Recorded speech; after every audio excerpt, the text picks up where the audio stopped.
బోధన్ పట్టణంలోని సరస్వతి నగర్ కొత్త బస్టాండ్ ప్రక్కన ఐవీ పాత్ డయాగ్నోస్టిక్ సెంటర్ను municipal chairman Thumu Padma Sarath Reddy, market committee chairman సంధ్యదాము చేతుల మీదుగా ప్రారంభించారు. ఈ కార్యక్రమంలో ముఖ్య అతిథిగా ఏసీపీ శ్రీనివాస్ పాల్గొన్నారు.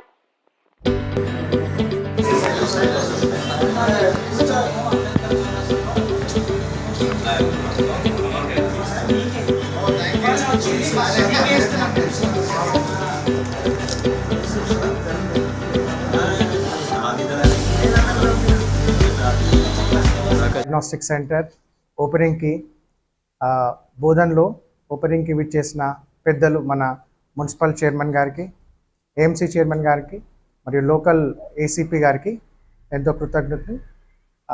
ఈరోజు మేము ఐవీ పాత్ డయాగ్నోస్టిక్ సెంటర్ బోధన్లో ప్రారంభిస్తున్నాము. ఈ యొక్క డయాగ్నోస్టిక్ సెంటర్ ఇది ఫస్ట్ ప్లేస్ కాదు, ఆల్రెడీ ఆర్మూర్లో వేరే ప్లేసెస్లో కూడా ఉంది. ఈ డయాగ్నోస్టిక్ సెంటర్ ఇక్కడ స్థాపించడానికి కారణం ఏంటంటే, ఇక్కడ ప్రతి చిన్న టెస్ట్లకు హైదరాబాద్ కానీ నిజామాబాద్ కానీ శాంపుల్ పంపించాల్సి వస్తుంది. సో అలాంటి కష్టం ప్రజలకు కాకుండా ఇక్కడ థైరాయిడ్ లాంటి పరీక్షలు, హార్మోనల్ టెస్ట్, సెవెన్ అనాలిసిస్, ఇంకా చాలా టెస్ట్లు లోకల్లోనే త్వరగా వాళ్ళకు అందుబాటులో ఉండే విధంగా ఇది ప్రారంభించినాము. నాట్ ఓన్లీ సర్వీసెస్, స్పీడ్ సర్వీసెసే కాకుండా తక్కువ ధరలో కూడా మేము పేషెంట్లకు ఉపయోగకరంగా చేసే విధంగా మేము ఆలోచిస్తున్నాము. నేను డాక్టర్ సుమంత్, నేను కన్సల్టెంట్ ప్యాథాలజిస్ట్ని. సో నా ఆధ్వర్యంలోనే ఈ డయాగ్నోస్టిక్ సెంటర్ నిర్వహించబడుతుంది. Thank you very much.